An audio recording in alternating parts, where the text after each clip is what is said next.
Hey guys ఎలా ఉన్నారు? ఈసారి కనుమకి మేము యాదగిరి గుట్టకి వెళ్ళాము. చాలా రోజులైంది గుట్టకి వెళ్ళి. And more over it's special అనమాట. మా తమ్ముడి బర్త్డే. అండ్ ఆ రోజు మేము ఎర్లీగా లేసి స్టార్ట్ అయిపోయాము గుట్టకి. చాలా రోజులైంది కాబట్టి సో మేము ఒక చిన్న వ్లాగ్ చేసుకుంటే మనకి మెమరబుల్గా ఉంటుందని స్టార్ట్ చేసాము. మేము మధ్యలో బ్రేక్ఫాస్ట్ చేసేసి అండ్ దెన్ గుట్టకి స్టార్ట్ అయిపోయాము. చాలా అంటే చాలా రష్ ఉంది గుట్టలో. మేము ఇక్కడ ఫస్ట్ ఎంటర్ అయిపోయాము. ఇక్కడ నుంచి నేను యాక్చువల్గా వ్లాగ్ స్టార్ట్ చేద్దాం అనుకున్నా. So this are complete journey అనమాట. మేము ఒక 2 hours ట్రావెల్ తర్వాత గుట్టకి రీచ్ అయిపోయాము. మీకు ఐడియా ఉంటే గిరి ప్రదక్షిణ కూడా నాకు తెలిసి ఇక్కడి నుంచి స్టార్ట్ చేస్తారు. మేము ఇక్కడ కింద వెహికల్ పార్క్ చేసేసి మేము ఫస్ట్ బస్సెస్ కోసం చూసాము, అవైలబుల్ లేవు. అండ్ దెన్ ఆటో తీసుకొని మేము గుట్టకి వెళ్ళిపోయాము పైకి.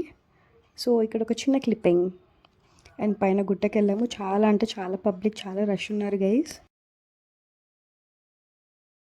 అండ్ దెన్ ఇక్కడ మనకి బగ్గీస్ కూడా అవైలబుల్ ఉంటాయి. మేము బగ్గీస్ కోసం చూసాము, లేదు ఎందుకంటే మమ్మీ అండ్ అట్లీస్ట్ డాడీని పంపిద్దాము పైకి అని చెప్పేసి మేము అలా వ్లాగ్ కంటెంట్ చేసుకుంటూ జస్ట్ అలా మొత్తం నేచర్ని క్యాప్చర్ చేసుకుంటూ ఇక్కడ చాలా రష్ ఉండే పబ్లిక్, ఎందుకో తెలీదు. ఈ ఫెస్టివల్ ఫస్ట్ టైం మేము వెళ్ళాము కనుమ రోజు. అండ్ పబ్లిక్ కూడా హెవీగానే ఉన్నారు. సో లోపలికి ఎంటర్ అయిపోయాము. చాలా రష్ ఉంది. And then we wanted to go for Swarnagiri. స్వర్ణగిరిలో కూడా ఇంతే పబ్లిక్ ఉంటారని ఎక్స్పెక్ట్ చేసాము ఈ జనాలను చూసి. ఇక్కడ ఫస్ట్ లోపలికి వెళ్ళంగానే మొబైల్స్ ఎలాగో నాట్ అలౌడ్ కాబట్టి మేము మొబైల్ కౌంటర్లో డిపాజిట్ చేసేసి లోపలికి వెళ్ళి హ్యాపీగా దర్శనం చేసుకున్నాము. దర్శనం చాలా తొందరగా అయ్యింది. ఇంకా బయటకు వచ్చేసి మేము ఇలా ఫ్యామిలీ పిక్స్ తీసుకున్నాము మ్యాండేటరీ ప్లేసెస్లో. అండ్ చాలా బాగా వచ్చాయి పిక్స్ కూడా. ఇక్కడ చూడండి మీరే. ఇక్కడ నుంచి ఇది అయిపోయిన తర్వాత దెన్ మనం లడ్డు ప్రసాదం తీసుకుందామని చెప్పి టోకెన్స్కి వెళ్ళి అక్కడ టోకెన్స్ తీసేసుకొని ప్రసాదం కౌంటర్ తీసుకున్నాము. అక్కడ నుంచి మేము పక్కనున్న శివాలయం టెంపుల్కి వెళ్దామని వెళ్తున్నాము. ఆల్మోస్ట్ లేట్ అయిపోయేసరికి అది క్లోజ్ చేశారు. బట్ స్టిల్ మనకి ఎంట్రీ ఉంది. లోపలికి వెళ్ళి క్లిప్పింగ్స్ అయితే తీసాను. ఇక్కడ మనకు మజ్జిగ ఇంకా వేరే చిప్స్ ఇలాంటివి కూడా అమ్ముతుంటారు ఇక్కడ స్టెప్స్ దగ్గర. మీరు ఎప్పుడైనా యాదగిరిగుట్ట వెళ్ళారో? ఆల్మోస్ట్ వెళ్ళే ఉండొచ్చు. బట్ స్టిల్ ఇంకెవరైనా వెళ్ళకుండా ఇయర్లీ వన్స్ అట్లీస్ట్ వెళ్తారు ఎవరన్నా. మేము ఇక్కడ లోపలికి వెళ్ళాము. ఇక్కడ నుంచి మనకి పబ్లిక్ ఇక్కడ కూడా ఆల్మోస్ట్ క్లోజ్ అయిపోయింది. క్లోజ్ అయిపోయిన తర్వాత జనాలు బయటకు వస్తున్నారు. బట్ స్టిల్ గేట్స్ ఓపెన్ ఉన్నాయి కాబట్టి ఒకసారి వెళ్ళి బయట నుంచైనా దర్శనం చేసుకొని వద్దామని చెప్పేసి వెళ్ళాము.